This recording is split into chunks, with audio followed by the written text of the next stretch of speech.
সব পাখি মৎস্য খায়, দোষ হয় মাছরাঙার। আরে বাংলাদেশ তো একটা আলাদা রাষ্ট্র, আর বাংলা তো একটা রাজ্য। ভাষাটা দুজনের এক হতে পারে। আর 1971 সালে যখন বাংলাদেশের মুক্তিযুদ্ধ হয়, তখন ইন্দিরা মুজিবুর রহমানের একটা চুক্তি হয়েছিল। আর একটা কথা হচ্ছে, হিয়ারিং শুরু হলো, হিয়ারিংয়ে যদি কাউকে ডাকে যাবেন এবং যে কাগজপত্র চাইবে নিয়ে যাবেন। আজ সরাসরি কোচবিহারের প্রশাসনিক সভা থেকে এসআইআর এবং বাংলাদেশি তকমা এবং ভারত পাকিস্তান বাংলাদেশ এই যে বিভাজনের ইতিহাস, সেই ইতিহাস কিন্তু আজকের প্রশাসনিক সভা থেকে তুলে ধরেন। সেই সাথে এই যে পুশব্যাক যে প্রসঙ্গটা উঠে এসছে, সেই পুশব্যাক সম্পর্কেও কিন্তু তিনি আলোচনা করেন। সেই সাথে কিন্তু তিনি ডিএম এসপিদের একেবারেই কড়া নির্দেশ দেন প্রশাসনিক বিভাগ থেকে। তো কী কী বার্তা দিয়েছেন প্রত্যেকটাই কিন্তু আজকের আমরা এই ভিডিওতে দেখে নিব। তো চলুন দেখে নেওয়া যাক। আমি জানি বিডিওদের উপর প্রেশার পড়ছে, এসডিওদের উপর প্রেশার পড়ছে, এবং বিশেষ করে বিএলওদের ওপরেও প্রেশার পড়ছে, ডিএলএদের ওপরেও প্রেশার পড়ছে। আপনারা দেখবেন সকলেই ওই কাজটাও করতে হবে, গভর্নমেন্টের ডেভেলপমেন্টের কাজও করতে হবে। এটা ইচ্ছা করেই করা হয়েছে, এমন একটা সময় চুজ করা হয়েছে যাতে ডেভেলপমেন্টটা স্টপ হয়ে যায়। কিন্তু ডেভেলপমেন্টের কাজটা হচ্ছে কন্টিনিউয়াস প্রসেস, কোনো কাজেই যেন গাফিলতি না হয়, এটা আমাদের সকলকে নজর দিয়ে দেখতে হবে। আর বিএলওদের সবাই সাহায্য করবেন, বিএলএদেরও এবং ডিএমদেরও বলবো, ভুলভাল অনেক সময় সার্ভার কাজ করে না, ভোট ঠিক মতো উঠছে না, একের জায়গায় আরেকজনের নাম উঠে যাচ্ছে, এরকমও অনেক কেস আছে। ধরুন বিয়ে হয়েছে একটা মেয়ে, সে শ্বশুরবাড়ি চলে গেছে, তার নামটার জন্য তোলার জন্য ফর্ম দেওয়া হচ্ছে না, যতদূর আমি জানি। তারপরে এটা ঠিক, যাদের নাম বাদ দিচ্ছে, ধরুন বিহার বা ইউপি, যারা ভোট দেয়নি বিহারে গিয়ে, বিহারের ইলেকশনে, তাদের তো এখানে ভোট দেওয়ার অধিকার আছে, তাদের নাম কেন বাদ যাবে? সে আমাকেই দিক বা অন্যকেই দিক, সেটা তার নিজস্ব ব্যাপার। যারা ভোট দিয়েছে ওখানে, তার নাম নিশ্চয়ই বাদ যাওয়া উচিত, কারণ একজন একটা জায়গাতেই ভোট দিতে পারে। কিন্তু যারা দিতে যায়নি, যারা এখানকার ভোটার, যারা পরিযায়ী শ্রমিক, তারা অনেকে বাইরে কাজ করেন, তাদের পরিবারগুলোর কাছ থেকে ডিটেলস নিয়ে তাদের ফর্ম ফিল আপ করুন। তাদের আর একটা কথা হচ্ছে, হিয়ারিং শুরু হলো, হিয়ারিংয়ে যদি কাউকে ডাকে যাবেন এবং যে কাগজপত্র চাইবে নিয়ে যাবেন। আমি আমাদের সরকারের পক্ষ থেকেও একটা মে আই হেল্প ইউ নামে একটা করে বুথ করছি। কবে থেকে বুথটা হবে মনে হচ্ছে? 12 তারিখ থেকে বুথটা হবে।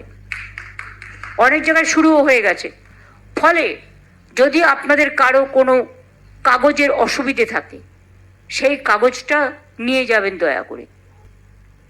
এই রাজ্যে সবার সমান অধিকার। আমি জানি অনেক রাজবংশী লোকেদের নোটিশ পাঠানো হয়েছিল আসাম থেকে, এবং আমরা সেটা নিয়ে তীব্র প্রতিবাদও করেছি। ডিটেনশন ক্যাম্পে ওখানে প্রায় 12 লক্ষ হিন্দুর নাম বাদ গিয়েছিল এবং প্রায় 7 লক্ষ মুসলিমদের নাম বাদ গিয়েছিল। এখানেও নিজেরাই কাউকে কাউকে নিয়ে আসছে, যারা ওপার বাংলার ভোটার, এখন যারা এসছে, এখন 24-এ। একদিকে বলছে এখানে নাকি সব বাংলাদেশের ভোটার, কোথা থেকে পেলো ভগবান জানে। বাংলাদেশ, ইন্ডিয়া, পাকিস্তান দেশ স্বাধীনতার সময় থেকেই 3টে রাষ্ট্র একটাই ভারতবর্ষে ছিল, এটা হচ্ছে ইতিহাস। দেশ স্বাধীন হওয়ার পর যার ইচ্ছে বাংলাদেশ থেকে বাংলায় এসছে, ইন্ডিয়াতে এসছে, যার ইচ্ছে পাকিস্তানে গেছে, কেউ বা গেছে ইন্ডিয়াতে। ইন্ডিয়া, পাকিস্তান, বাংলাদেশ 3টে রাষ্ট্র হয়ে গেছে। আর 1971 সালে যখন বাংলাদেশের মুক্তিযুদ্ধ হয়, তখন ইন্দিরা মুজিবুর রহমানের একটা চুক্তি হয়েছিল। তাতে বলা হয়েছিল 1971 মার্চ পর্যন্ত যারা এখানে এসছেন তারা প্রত্যেকে বৈধ নাগরিক। শরণার্থীরা কত কষ্ট করে ওপার বাংলা থেকে এসছে, দিনের পর দিন অনেক ত্যাগ, অনেক কষ্ট সহ্য করে। সুতরাং তাদের আমি ভেবে পাই না বাংলায় কথা বলেই সে নাকি বাংলাদেশি। আরে বাংলাদেশ তো একটা আলাদা রাষ্ট্র, আর বাংলা তো একটা রাজ্য। ভাষাটা দুজনের এক হতে পারে। তো পাকিস্তানের যে উর্দু ভাষা, সে উর্দু ভাষায় তো আপনার ইউপির লোকেরাও কথা বলে, সে তো বিহারের লোকেরাও কথা বলে, আমাদেরও অনেকে আছে কথা বলে উর্দুভাষী যারা আছে, যারা পাকিস্তান আর পাঞ্জাব বর্ডার আছে, তারা পাঞ্জাবি, পাকিস্তানে একটা পাঞ্জাব আছে, আবার ইন্ডিয়াতে একটা পাঞ্জাব আছে। এগুলো হচ্ছে ইতিহাস।